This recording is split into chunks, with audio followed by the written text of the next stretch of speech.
বেশিরভাগ মেয়েদের চরিত্র নষ্ট হয় তার মায়ের জন্য। মা যদি ভালো হয় মেয়ে ভালো হয়, মা যদি চরিত্রহীন হয় মেয়েটাও চরিত্রহীন হয়ে যায়। আমি মুরব্বীদের কাছে প্রশ্ন রাখতে চাই, যুবকদের কাছে প্রশ্ন রাখতে চাই, যদি একজন মা আদর্শবান মা হয়, তার মেয়েটা ঈদের দিন বয়ফ্রেন্ডের সাথে পার্কে ডেটিং করতে কেমন করে যায়? একজন মা যদি আদর্শবান হয়, তার মেয়েটা টিকটক এনেছে বেড়ায় কেমন করে? যুবক ভাইরা আমার, অতএব যেই মেয়ের চরিত্রে সমস্যা আছে বুঝতে হবে তার মায়েরও সমস্যা আছে। আরে আমি যদি মা হিসেবে বলি, আমি আবারও বলছি, আমার কথায় খারাপ লাগবে আপনার, আমি জানি, বাট আমি আপনার জন্য শত্রু নই, আমি আপনার সবচাইতে বড় বন্ধু। আমি আপনাকে সঠিক রাস্তা বলতে চাই। আমি যদি মা হিসেবে বলি, তুই আমার মেয়ে, তুই যদি বোরকা না পরে বাহিরে যাস তাহলে তুই আমার মেয়ের খাতার থেকে ত্যায্য পুত্র হয়ে যাবি। তুই যদি পর্দা করিস তাহলে তুই আমার মেয়ে, তুই যদি পর্দা না করিস তাহলে তুই আমার মেয়ে হওয়ার যোগ্যতা রাখিস না। প্রত্যেকটা মা যদি এই স্লোগানটা তুলতে পারে, আল্লাহর কসম আগামীকাল থেকে বাংলাদেশের 80%-এরও বেশি মেয়েরা পর্দাশীল নারী হয়ে যাবে। বাপ দেখতেছে মেয়েটা বেপর্দায় বাহিরে যায়, বাপ কিচ্ছু বলে না, কিচ্ছু বলে না। ভালোবাসার দিবস আসলে মেয়েটা বলে আমার আজকে স্পেশাল ক্লাস আছে। এটা মিথ্যাবাদী ছাড়া আর কিছুই হতে পারে না। মা জানে যে আমার মেয়েটা বয়ফ্রেন্ডের সাথে ডেটিং করতে যাচ্ছে, তাও কিছু বলে না, বলে যে আরে এইসব বয়সে তো দুই একটা বন্ধু বান্ধব থাকবেই। আর এই একটা কথার জন্য হাজারো মেয়ে বিয়ের আগেই এই ইজ্জতকে নষ্ট করে দেয়, ঠিক না বলে? আর মাদেরকে বলে যাবো, মায়েরা যারা আমাকে শুনছেন, আমি জানি না আপনাদের সঙ্গে আমার আগামীতে আবার দেখা হবে কিনা, মায়েরা স্বামীদেরকে চাপ দেওয়া বন্ধ করে দেন। আজকে বেশিরভাগ পুরুষ হার্ট অ্যাটাক করে মারা যায় তার বইয়ের চাপের জন্য। ঈদের দিন জামা দিয়েছে একটা, কয় লাগবে আরো দুইটা, দিয়েছে দুইটা, লাগবে আরো চারটা। ঈদের দিন বলছে বা বরকে আপনার বউ জামাকে 5,000 টাকা ঈদ পরবি দেওয়া লাগবে, অথচ জামাইয়ের ইনকাম মাসে মাত্র 10,000 টাকা। ও যদি 5,000 টাকা ওরে পরবি দেয়, ও খাবে কি আর পরবে কি, ঠিক কিনা বলে? অনেক মেয়ে আছে, আমি বলতে লজ্জা পাচ্ছি তাও বলতেছি, যা স্বামীর টাকা কম থাকার জন্য স্বামীর সঙ্গে বেঈমানি করে আর এক পুরুষকে বিয়ে করে সংসার করে। বেঈমানের কপালে আর যাই হোক সুখ কিন্তু কখনোই থাকে না। বেঈমানের কপালে আর যাই হোক শান্তি কিন্তু থাকে না। আরে বেঈমানি করে আপনি হেরে যাবেন, আর সততার পুঁজি দিয়ে আমি কিন্তু জিতে যাবো। যুবক ভাইরা, ঠিক কিনা? স্বামীকে চাপ দেওয়া বন্ধ করেন, মেয়েকে আদর্শবান মেয়ে বানান। আর মেয়েদেরকে বলবো, মেয়েরা, বোনেরা আর কি যারা আছেন, যুবকদের মন নিয়ে খেলা বন্ধ করে দেন, ভালো হয়ে যায়। মাথায় রাখবেন, যেই মেয়েরা বিয়ের আগে 5 ঘাটে পানি খায়, তার ঘামের স্বামী 10 ঘাটে পানি খেয়ে বিয়ে করে। তুমি যেমন হবা তোমার বউ তেমন হবে, তুমি যেমন হবা তোমার স্বামী তেমন হবে, ঠিক কিনা বলে? প্রিয় মায়েদেরকে আল্লাহ বোঝার তৌফিক দান করুক, পড়েন সবাই আমিন। আমার মুরব্বী আব্বাজান, আপনাদেরকে আমি ধমক দিয়ে নয়, হাতে পায়ে ধরে বলবো, আমার আব্বাজান, আপনার জন্য 1 নাম্বার মেসেজ, আপনার হায়াতের খাতা কিন্তু একদম শেষ, আপনার পা কিন্তু অলরেডি কবরে আছে।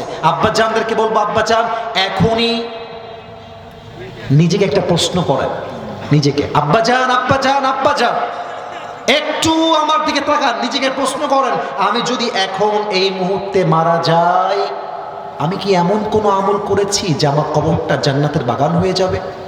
নিজেকে প্রশ্ন করেন, আমাকে না, আপনি আপনাকে প্রশ্ন করেন। দেখবেন বেশিরভাগ মুরব্বীর মন বলবে যে না, আমি তো এমন আমল করি নাই যে আমি আজকে মারা গেলে আজকে আমি জান্নাতের বাসিন্দা হয়ে যাব। অনেক বাবা আছে মেয়ের হক নষ্ট করে, অনেক বাবা আছে সন্তানকে চাপ ক্রিয়েট করে সঠিক বয়সে বিয়ে দিতে চায় না।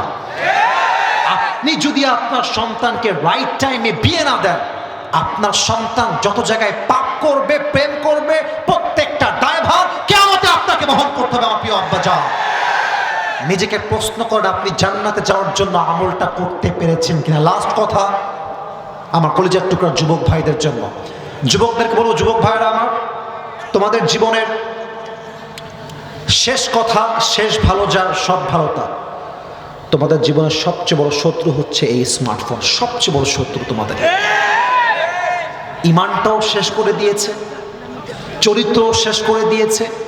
এখানে এমনও যুবক বসে আছে, এখানে যদি মোবাইল ফোনটা চেক করি, ওর ফোনে হাজারো মেয়ের উলঙ্গ ভিডিও ছবি খুঁজে পাওয়া যাবে।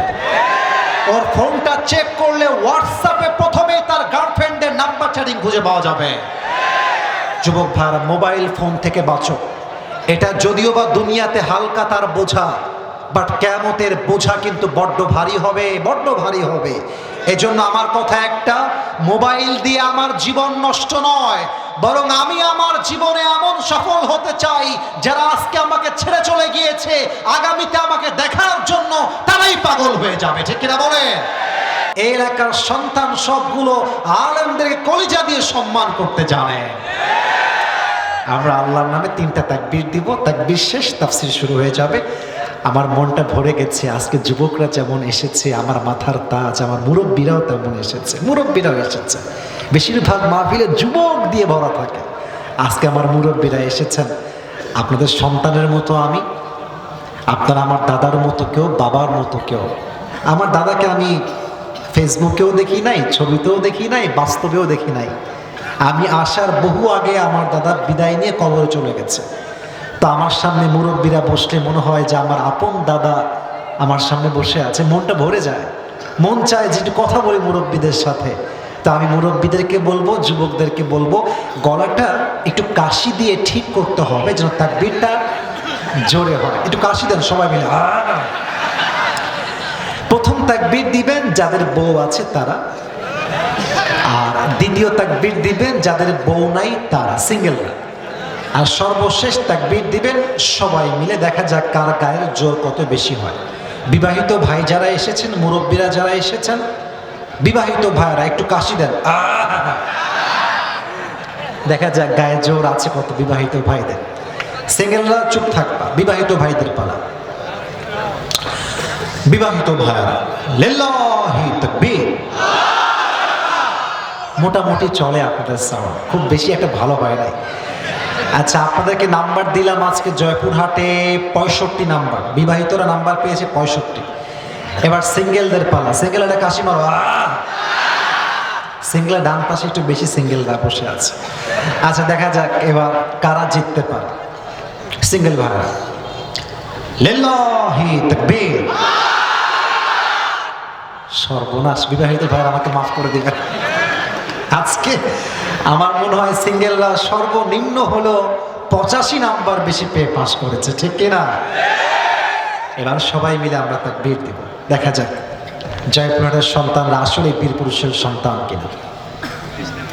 স্লোগানে পুরো মাঠটা কেঁপে উঠবে, প্রকম্পিত হবে আল্লাহর স্লোগানে। দেখা যাক আওয়াজ কতটুকু আসে। লিল্লাহি তাকবীর, লিল্লাহি তাকবীর। আল কোরআনের আলো, আল হাদিসের আলো, লিল্লাহি তাকবীর। মাশাআল্লাহ, অ্যাক্টিভ হয়ে গেছেন আপনারা। আমি 1 থেকে 3 গুনছি, এর মাঝে মেধা, অন্তর, ব্রেইন, হৃদয় স্থির করে ফেলবেন। আর আমি যেন ডানে বামে কোথাও কোনো সাউন্ড আমার কানে না পাই। আমি ধমক দেওয়ার জন্য আসি না, সবাইকে আমি ভালোবাসি আল্লাহর জন্য। 1 থেকে 3 গুনছি। পেছনে কিছু ভাইয়েরা একটু কথা বলছেন, যেটা আমাদের বিশৃঙ্খলা হচ্ছে। পেছনে যারা দাঁড়িয়ে আছেন কথা না বলি, কথা না বলি। এবার সবাই আমার দিকে তাকান, আমার দিকে। 1 থেকে 3 গুনবো, পরিবেশ ঠান্ডা হয়ে যাবে। 1,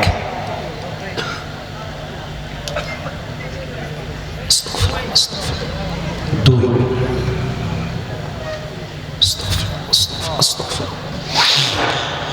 3। আজকে তাফসীরের বিষয় হচ্ছে মৃত্যু এবং মৃত্যুর পরবর্তী জীবন। এবার সবার উত্তর দেওয়ার পালা।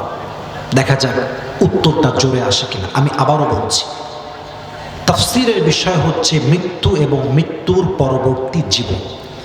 এবার আপনারা জাস্ট একটা শব্দ বলবেন, শব্দের নাম হচ্ছে জীবন, বাকিটা আসিফ হুজুর বলবেন। তাফসীরের বিষয় হচ্ছে মৃত্যু এবং মৃত্যুর পরবর্তী জীবন। 80% আসছে আওয়াজ, 100 ভাগ আসে নাই। আর একবার জিজ্ঞেস করছি। আজকে আপনাদেরকে একটা মন ভরা ওয়াজ শোনাবো, এমন একটা ওয়াজ শোনাবো যে ওয়াজ শোনার পরে আল্লাহর কাছে যেতে মন চাইবে।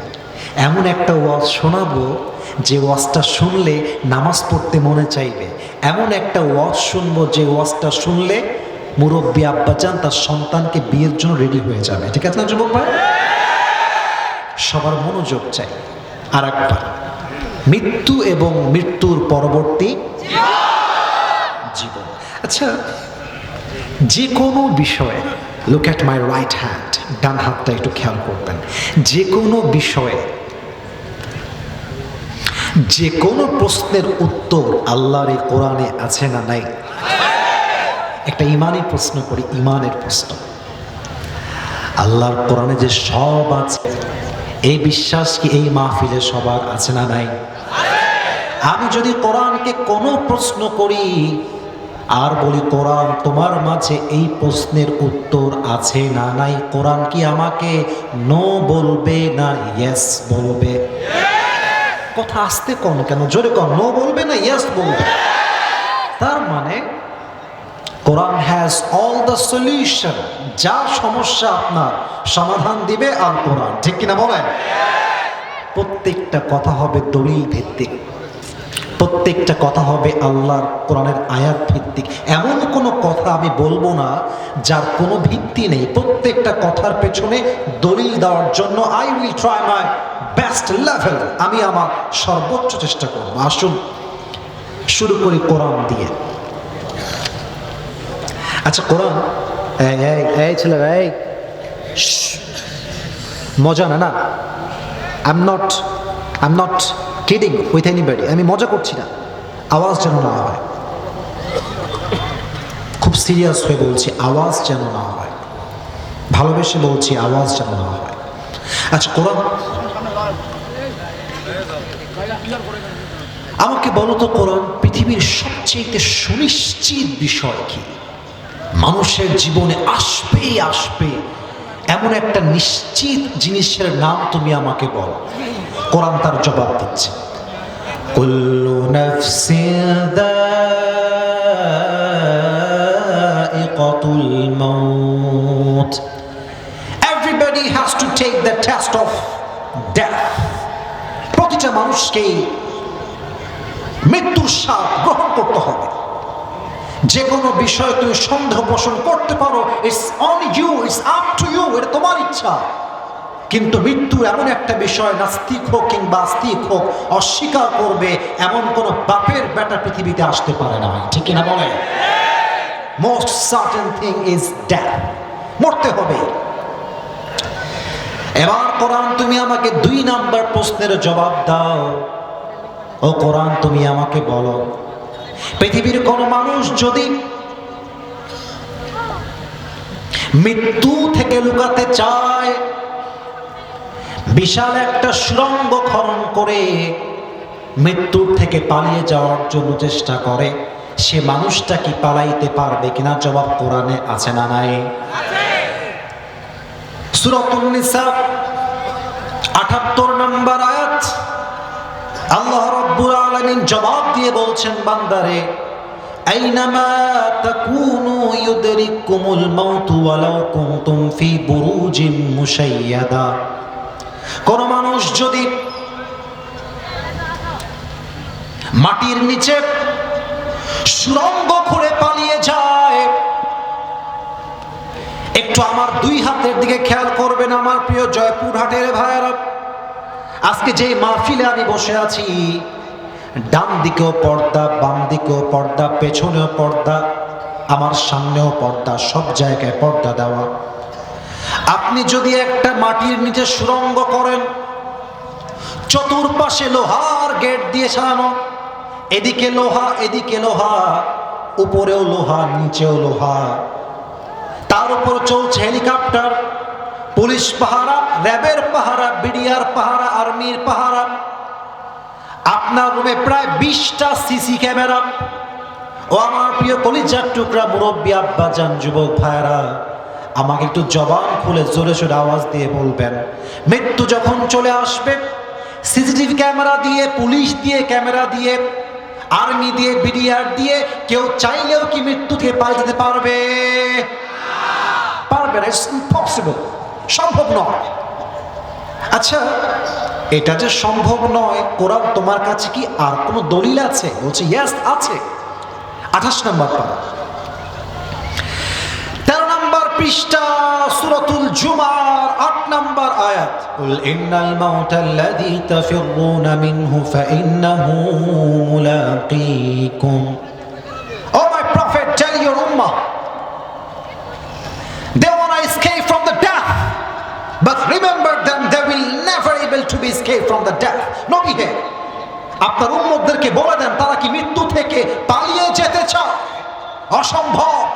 মালাকুল মউত যখন চলে আসবে, মালাকুল মউত দিয়ে প্রত্যেকটা মানুষকে পাকড়াও করবে একজন। বলেন সবাই, তিনি কে?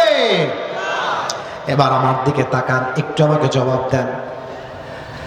হয়তোবা আসিফ হুজুরকে আপনারা ফেসবুকে দেখেছেন, ইউটিউবে দেখেছেন, কেউ টিকটকে দেখেছেন, কেউ ইনস্টাগ্রামে দেখেছেন। আজকে হয়তোবা অনেকে আমাকে সরাসরি দেখতে পাচ্ছেন। ও মুরব্বী আব্বা জানো, কলিজার টুকরা যুবক ভাইয়েরা, আমাকে বলেন তো দেখি, আমাকে দেখে কি কোনো মুরব্বী মনে হয় না তাগড়া যুবক মনে হয়? আপনারা মনে হয় সন্দেহে আছেন। আচ্ছা, আর একবার জিজ্ঞেস করো, ও আব্বা জান, ও যুবক ভাইরা, আসিফ হুজুরকে দেখতে কি মুরব্বী লাগে না যুবক লাগে? এবার প্রশ্ন কোরআনের কাছে পরে করব, আপনাদের কাছে আগে করব। মৃত্যুর জন্য কোনো সময়সীমা অর্থাৎ কোনো বয়স কি বেঁধে দেওয়া আছে? বাপের আগে ছেলে চলে যায়, দাদার আগে বাপ চলে যায়। আসার সিরিয়াল আছে, যাওয়ার কোনো সিরিয়াল নাই। আচ্ছা, যাওয়ার যে সিরিয়াল নাই তার দলিল কি? কোরআন তোমাকে জবাব কি আছে? বলছি ইয়েস আছে। কি জবাব বলো আমাকে? লিকুল্লি উম্মাতিন আজাল ইযা জাআ আজালুহুম ফালা ইস্তাখিরুনা সাআ। Everybody has a specific time to die. When the time will come, it will never be late. প্রত্যেকটা মানুষের জন্য আল্লাহ রাব্বুল আলামিন হায়াতের একটা নির্দিষ্ট সময় বেঁধে দিয়েছেন। সময় যখন চলে আসবে, কে যুবক কে মুরব্বী দেখার টাইম নাই। মালাকুল মউতকে পাঠিয়ে দিবে একজন, তিনি কে? মাশাআল্লাহ, আল্লাহ পাঠিয়ে দিবেন। এবার যে প্রশ্নগুলো কোরআনকে করব, এই বিষয়গুলো নিয়ে কালকে আমি পড়াশোনা করছিলাম। ঈদের দিনও পড়াশোনা করতে হয়, কারণ মাহফিলের দায়িত্ব অনেক বড় দায়িত্ব। ঈদের দিন পুরো দিনটাই গেছি স্টাডি করতে করতে, স্টাডি করেছি ঈদের পুরোটা দিন। তো কোরআন নিয়ে আমি রিসার্চ করলাম,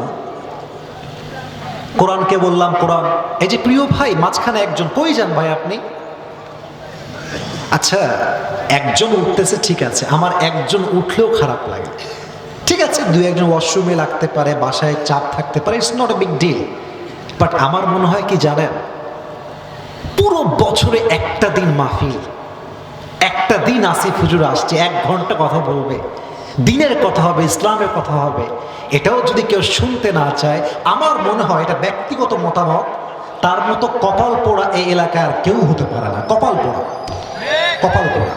চায়ের দোকানে বিড়ি খাওয়ায় ঘন্টার পরে ঘন্টা, টাইমের পরোয়া নাই। মাহফিলে এসে আধা ঘন্টা তাফসীর শুনবে, মাজায় ব্যথা শুরু হয়ে যায়, কোমরে ব্যথা শুরু হয়ে যায়। এটা মুনাফিকি ছাড়া কিছুই হতে পারে না। আচ্ছা কোরআন, তুমি আমারে বলো তো, আমি যে কালকে বাঁচবো এর কোনো গ্যারান্টি কি আমার কাছে আছে? কোরআন জবাব দিচ্ছে কি, তাই খেয়াল করেন। ওয়ামা তাদরি নাফসুম মাযা তাকসিবু গাদা। আগামীকাল মানুষ কি খাবে, আগামীকাল মানুষ কি অর্জন করবে, আগামীকাল মানুষ কোথায় থাকবে তার খবর নাই। আর তুমি কেমন করে ভাবো আগামীকাল তুমি বাঁচবা? তার মানে বোঝা গেল আপনি এখন যে বেঁচে আছেন, আগামী 5 সেকেন্ড পরেও যে বেঁচে থাকবেন এর কোনো গ্যারান্টি আপনার কাছে নাই। আচ্ছা কোরআন তাইলে কোথায় মরবো, কোন জায়গায় মরবো, জয়পুরহাটে মরবো না নওগাঁয় মরবো, নওগাঁয় মারা যাব, রাজশাহীতে মারা যাব, এটা কি মানুষ জানে? ওয়ামা তাদরি নাফসুম বিআইয়ি আরদিন তামুত, বলছে না মানুষ কোথায় মারা যাবে এটাও মানুষ জানে না। ও আচ্ছা আচ্ছা, কোরআন মালাকুল মউত যখন আমার সামনে চলে আসবে, আমার সামনে মালাকুল মউত দাঁড়িয়ে আছে, আমি দেখতে পাচ্ছি আমার মৃত্যুর সময় চলে আসছে, আমার জীবনের শেষ কথাটা কি হবে, কি বলবো? শেষ কথা, মানুষের মৃত্যুর সময়ের শেষ কথা কি হবে? কোরআন বলছে মানুষ যখন মারা যাবে তার জীবনের শেষ কথা একটাই হবে, হাত্তা ইযা জাআ আহাদাহুমুল মাউতু ক্বালা রাব্বিরজিউন।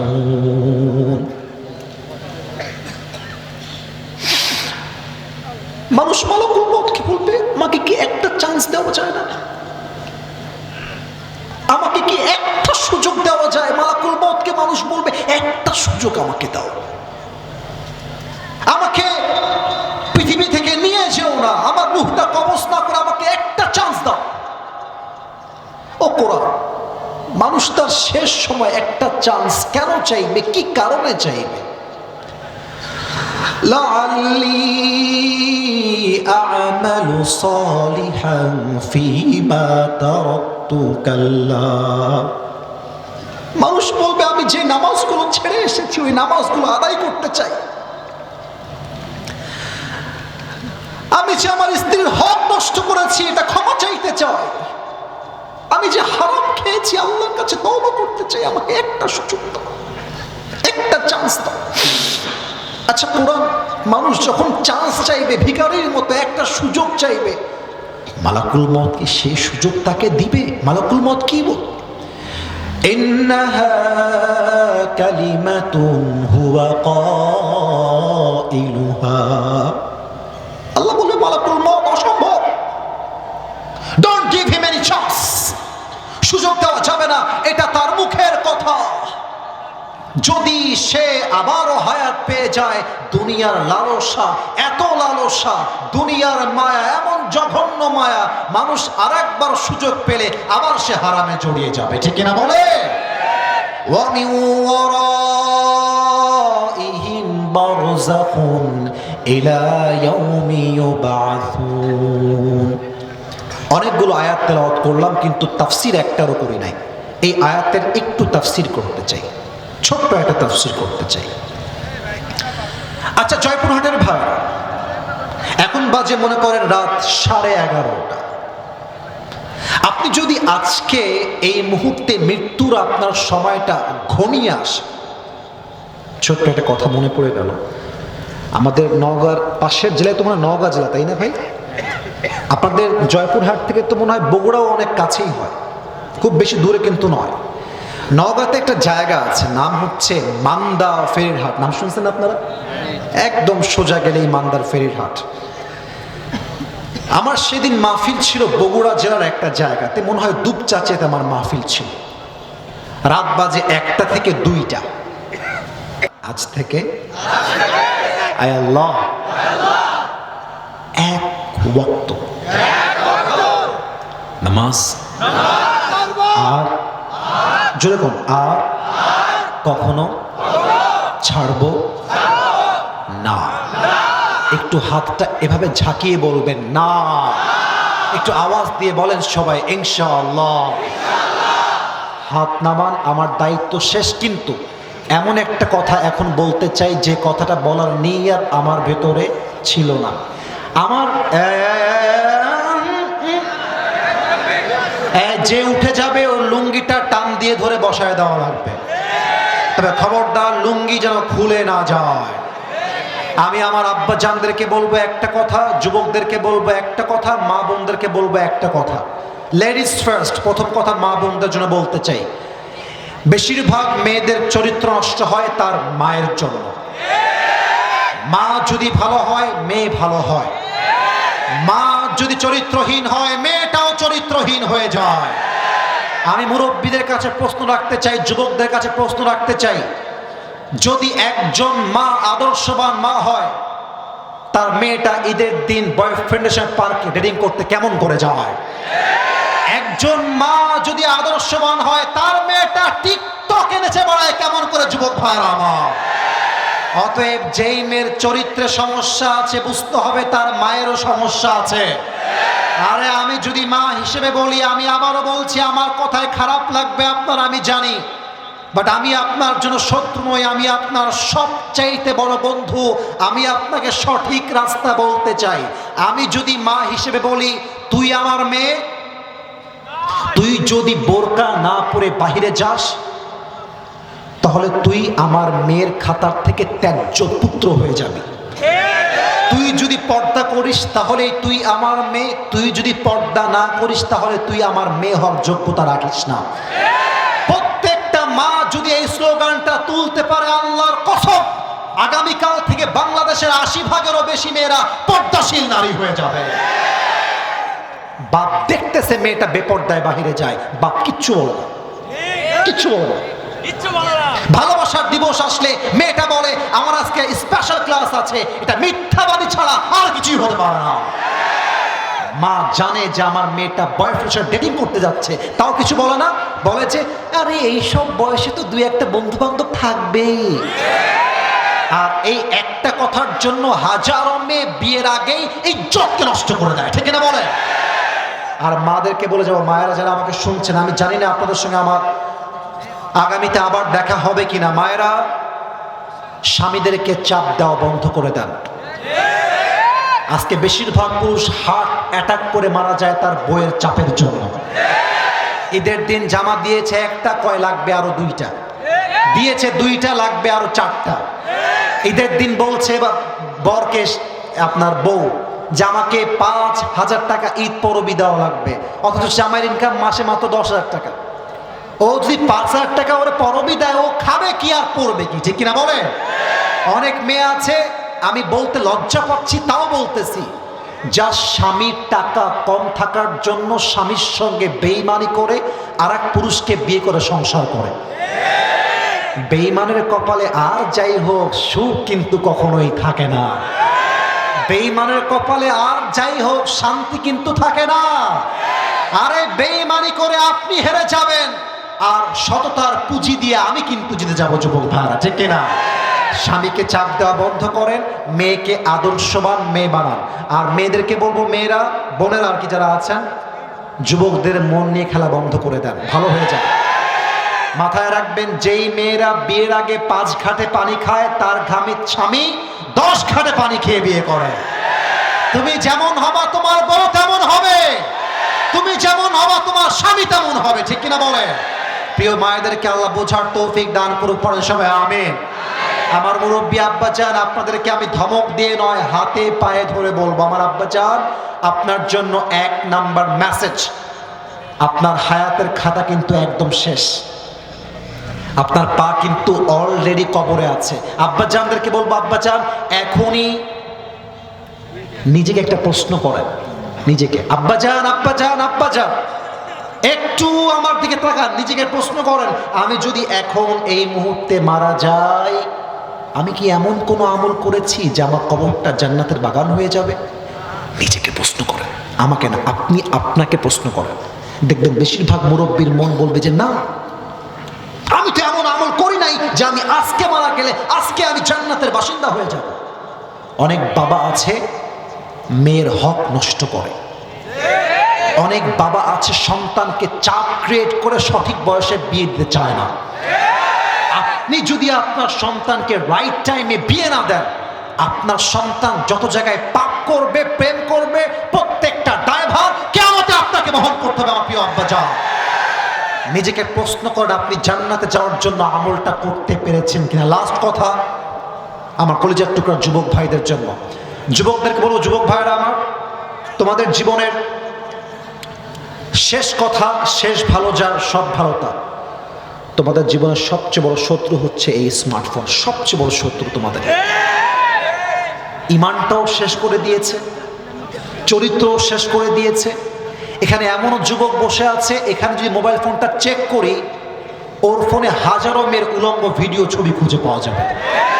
ওর ফোনটা চেক করলে হোয়াটসঅ্যাপে প্রথমেই তার গার্লফ্রেন্ডের নাম্বার চ্যাটিং খুঁজে পাওয়া যাবে। যুবক ভাইরা, মোবাইল ফোন থেকে বাঁচো।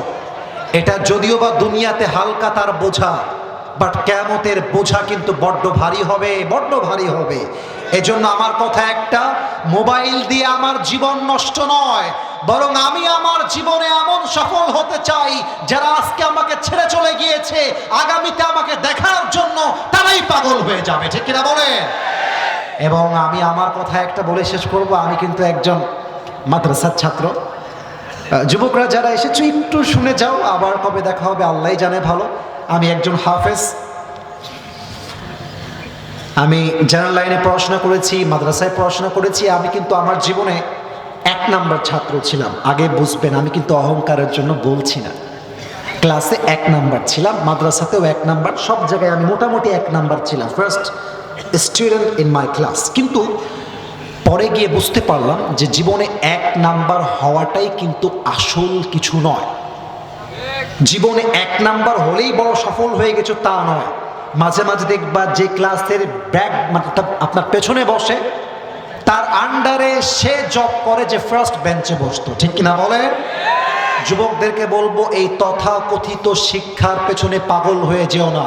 জীবনে উদ্যোক্তা হও, ব্যবসা করো। ব্যবসা যদি এস্টাবলিশ করতে পারো, প্রতিষ্ঠিত হতে পারো, ভালো ব্যবসায়ী হতে পারো, তুমি তোমার ভাগ্য পরিবর্তন করবা তা নয়, বরং তোমার দ্বারা জয়পুরহাটের হাজারো যুবকের ভাগ্য পরিবর্তন হয়ে যাবে, ঠিক কিনা বলে? আল্লাহ তুমি যুবকদেরকে ঈমানী যুবক হিসেবে কবুল করো, পড়েন সবাই আমিন। আল্লাহ তুমি যুবকদেরকে ওমরে ফারুক রাদিয়াল্লাহু তাআলা আনহুর মতো ইসলামের সৈনিক হিসেবে কবুল করো, না পড়েন আমিন। আপনারা যারা নির্বাচন হয়েছে, পার্লামেন্টের কাজ শুরু হয়ে গেছে। রাজনৈতিক বক্তব্য দেওয়ার জন্য আমি আসি নাই, তবে জাস্ট একটা দাবি রেখে যাব, ওসমান হাদির খুনের বিচারটা আমরা বাংলার মাটিতে দেখতে চাই। আমরা দেখতে চাই ওসমান হাদিকে যারা খুন করে ভারতে পালিয়ে গিয়েছে, ওদেরকে ভারতে গ্রেফতার করলেই হবে না। ওরা যেমন ওসমান হাদির মাথায় গুলি করে হত্যা করেছে, ওদেরকে ধরে এনে বাইতুল মুকাররমের সামনে ওদের মাথায় গুলি করে হত্যার রায় পাস করতে হবে, ঠিক কিনা বলো? আল্লাহ তুমি সবাইকে কবুল করো, পড়েন সবাই আমিন। আলহামদুলিল্লাহি রাব্বিল আলামিন, والصلاة والسلام على سيد الأنبياء والمرسلين وعلى آله وأصحابه أجمعين.